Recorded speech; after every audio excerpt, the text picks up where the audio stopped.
How are you doing? Are you doing alright? Are you doing okay? Well, if not, I hope this video brings you some form of clarity, happiness, joy, enlightenment, anything to brighten up your day. And if it doesn't, I'm just glad that you stopped by. Before I begin, this is going to be more of a vlog-style ASMR video. There might be heavy topics involved, so if that's not what you like in your ASMR, which I personally don't, but I wanted to try this out, then you might want to skip. If not, and my voice will lure you to sleep, no matter what I talk about, then I hope you stick around for the ride. Basically, yeah, this is a vlog. I'm sure some of you want to know more about me. And I just want to go over I guess, life in general, because it's pretty crazy and scary and incredible and weird right now. I guess it's all those things all the time.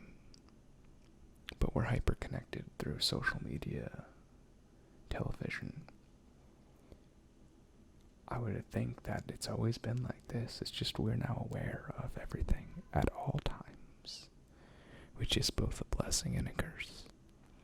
And I'm not sure if it's necessarily a bad thing that we are.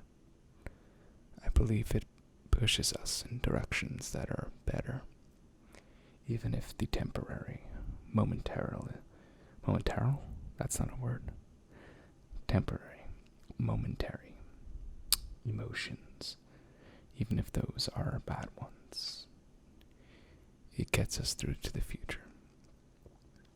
And to me, I think the future's pretty bright. These past few weeks have been some of the most stressful, depressive, overwhelming, anxiety-driven that I've had in a long time. I'm okay because I have coping mechanisms, thankfully, that I've built up through the years. But it's been difficult. Full disclosure, let's go back. Let's talk about life. This is a vlog. I was diagnosed with major depression disorder in 2016-ish. I think maybe 2015, I don't remember. No, you know what? 2016, I think I was a senior in college. And for a while, I was okay. Then in 2018, I decided to go on antidepressants. And I was on them until May of this year, where I decided to get off. Because they started having the opposite effects, which is normal.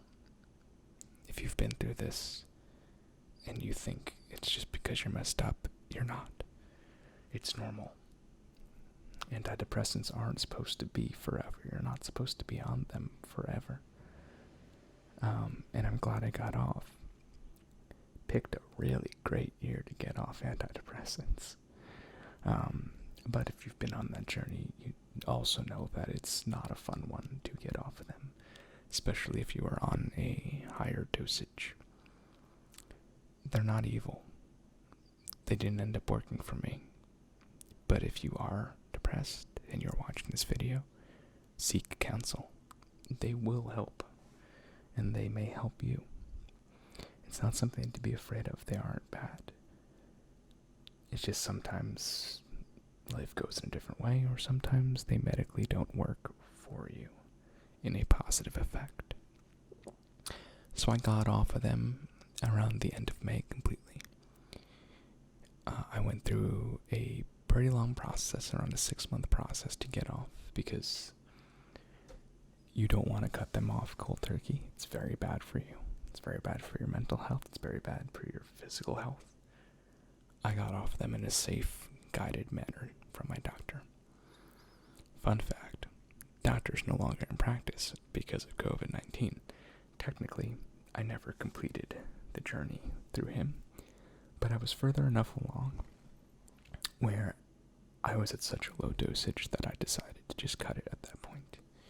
And the next 2 weeks were weird, which is normal for getting off, something that's affecting your brain for as long as it did. And something about this antidepressant I was on was that I ended up not really being able to feel things, which is very common. SSRIs block certain receptors to only make you feel a certain way. And again, for some people, that's not a bad thing. It can be life-changing. But for me, as an artist, and as a musician, and as someone who loves to create, it blocked my ability to do that. And I felt even worse because I couldn't create. So I got off them. Fast forward to a little further down the line in the pandemic. Again, really picked a great year to get off them. I moved. This was the first time I moved out of my parents' house. I went to a local college, a good college, but it's so close to my house I didn't see the reason to pay the extra money to live there. And a lot of my friends who went to that college were also commuters, which was fun. Kind of like a little club. But this was the first time I ever moved out of my parents' house, and I never experienced that form of loneliness where, although I wanted to be alone, I wanted to live alone, there was always someone there, even if it's just physically, to maybe be able to talk to, or even just that comforting presence. And that took me about 2 weeks to get through. On top of that, work got worse. I won't go into complete details for privacy concerns, but I ended up being the last one on my team during one of the busiest seasons we have. I'm a full-time graphic designer. I make magazines, and I had to get 3 out these past few weeks, and then also I'm a production person, so I also have to do the production side of everything because there's no one left. And it was overwhelming. It's still overwhelming, but things are getting much better because the big issues are gone at this point. And I shouldn't be alone for too much longer, maybe a few weeks. I can handle a few weeks more. I've been through 4 already. But it's a lot. It became to the point where I started having disassociation, where I felt nothing. I didn't feel like I was even in my body. I like to call it a shitty out-of-body experience because that's what it is.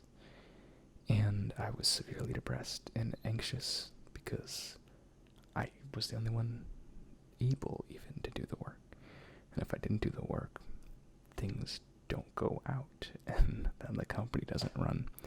Somehow I came into the position of being the last cog in the machine, where if it fails, everything else fails. So it was a lot of pressure. And I think the worst part about it happening now was that when you're on antidepressants for a long time, you don't remember how depression feels. You don't remember how disassociation feels, how anxiety feels, how stress feels. Because a lot of the times, a lot of the times, all of those things are blocked.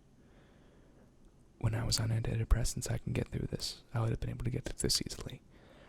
But remembering how to feel during a episode like this was even a double challenge. And it's really messes with you. But as I said, I have coping mechanisms, healthy coping mechanisms. I meditate, or I tried to meditate. I have been working out. I've been going for runs every day, doing push-ups. Every time I got stressed, I told myself, you have to go do push-ups now. Still slightly chubby because also have been partaking in the devil's lettuce because that's the only thing that's been helping during this time period. And I do take CBD as well. Good CBD, real CBD. That's a whole different rant. If you want real CBD, I'm sorry, but you're gonna have to pay. Full spectrum is what you want. I'll leave it at that. But that's helped. I've been drinking a lot of tea. Coffee in the morning, tea in the afternoon, tea at night. In a way that it's meant to kind of lure my body into a relaxed state. I haven't been eating well, but I'm trying to, now that I'm conscious of the fact of what has been going on, because I wasn't for the past 3 weeks, of how bad I was really getting. I think yesterday I woke up and I just saw dishes everywhere, mugs, places, clothes on the floor, and I was like, oh, I'm depressed and in a cycle. Now, something about my depression is that, then something that I'm grateful for, is that it does come in cycles. Back when my doctor was still in practice, he told me, I don't remember the name of it, but there's a form of cyclic depression that people get, where it's like a 3-week, 3-month, it really just depends. It kind of just comes on and off. It could be every other month, every other week, every 3 weeks, every 3 months. It doesn't matter. It could be every year, every other year. But it's a form of depression. And it's manageable. It sucks. It's always going to suck. No matter what form it is, it's still depression. It's always going to suck. But from being able to be conscious to the fact and seeking further forms of, I guess, education on the subject of not only depression and how the brain works, but on coping mechanisms through meditation, podcasts, ASMR, binaural beats, brainwave entrainment. There's stuff out there that is healthy to help you cope. I have been listening to a lot of Ram Dass lectures and trying to incorporate his message of be here now into my life, which is essentially living in the moment. Because the truth is, time doesn't exist. It's a made-up measurement that humans created to help measure the length of existence, to help measure. Sorry about that, had some RF interference, no idea where it's from, never will. It's probably my phone, even though I have it on Do Not Disturb. I don't know. Be here now is something I've been trying to just incorporate not only into my meditation, but also into my runs and my walks and stuff like that. Because I believe it's important to live in the moment. And it's not easy. It'll never be easy. But it does get easier. Mindfulness meditation is something that's helped. And clearing the mind and trying to get rid of the ego helps even more. None of it's easy. None of it will ever be easy. But life isn't easy. Life is filled with wonderful things, tormentful things. And I've come to learn that feeling everything, both bad and good, is good for you. It's crazy. If you've made it this far, no matter what your situation may be, you're breathing. You somehow, a bag of meat and bones, floating on a spinning rock in an infinitely expanding universe, are alive. Do you know how incredible that is? How incredible it is that you made it this far without dying? It's pretty insane. It's pretty insane that a conscious being who has a knowledge of self and of what's going on around them has made it this far in a hyper-connected world at that. It also helped to realize that although a lot of people are definitely worse off than I am, both maybe mentally, physically, economically, the pain and the emotion that both people feel is the same. It's the same hurt. Someone else might have a worse problem, and you might have a small problem, but that feeling that you both get is still the same. You're not alone. Everyone is going through everything all at once. We're all on this crazy spaceship. And it helps you realize that we are only in existence for a very, very short time. We're essentially a blip on the radar. If that. Shorter. Think shorter. You should do what you want. In a way. Realize that we're not around for long. So, making the best of every day. Really meditating on be here now. Helps clear the mind, helps focus the mind, helps get stuff done. Depression sucks. It's always going to suck because it's never not going to suck. Anxiety sucks. It's never not going to suck. It always sucks. Stress sucks. It's never not going to suck. It always sucks. But you're not alone because everybody goes through it. And the pain you feel is the same pain that everyone else feels. And the pain someone else feels that's maybe even a little bit worse, someone else but them is also feeling. I realized that being open about your emotions, about your feelings, is not a bad thing or interference. People have been dealing with anxiety, stress, depression for as long as humans existed. It is deeply human. The thing is, people didn't talk about it. When people say, oh, everyone's depressed now, everyone's stressed, everyone's always been depressed, everyone's always been stressed, everyone's always been anxious. Again, we are bags of meat and bone on a rock in an infinitely expanding universe. It's insane. It's insane that we are alive. How can you not?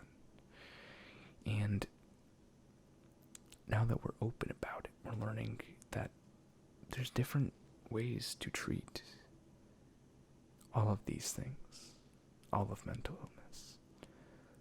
Sometimes you don't need medication necessarily for these things. There's breathing techniques, there's meditation, there's natural remedies that work just as good. And again, it's okay if you can't use those. It's okay if you need something synthetic. A lot of people do, and that's a good thing. It's not a bad thing. I can't sit here and tell you that I will not one day be back on antidepressants. I'm very close now. I don't want to, but I know if I get to a point where it's too much, then I'm going to, and that's okay. The point is, we're having a reawakening of empathy.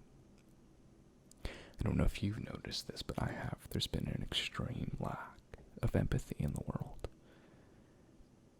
In the United States and other countries that just treat people like dirt. What that is a lack of empathy. It's something that we all need to work on. Just talking to people, if they talk to you, going to Starbucks or Dunkin' Donuts with a smile on your face, saying please and thank you and hope you have a good day, that could be more than enough to make a person's day. I was on customer service with my bank today, and I had a conversation with the person. I was nice. I wanted to know about their life, and to me it seemed like the pandemic really has and really is getting to them. And I sat there and I listened, and she seemed really grateful. because at the end of the day, we all just need someone to listen. Even if it's through a video from subscribers like you, that felt like public broadcasting. Was it PBS? Thank you to subscribers like you. Or if it's a random cashier somewhere. Everyone needs to be listened to. And that doesn't mean trying to fix their problems. It just means accepting them. But it also means accepting your own.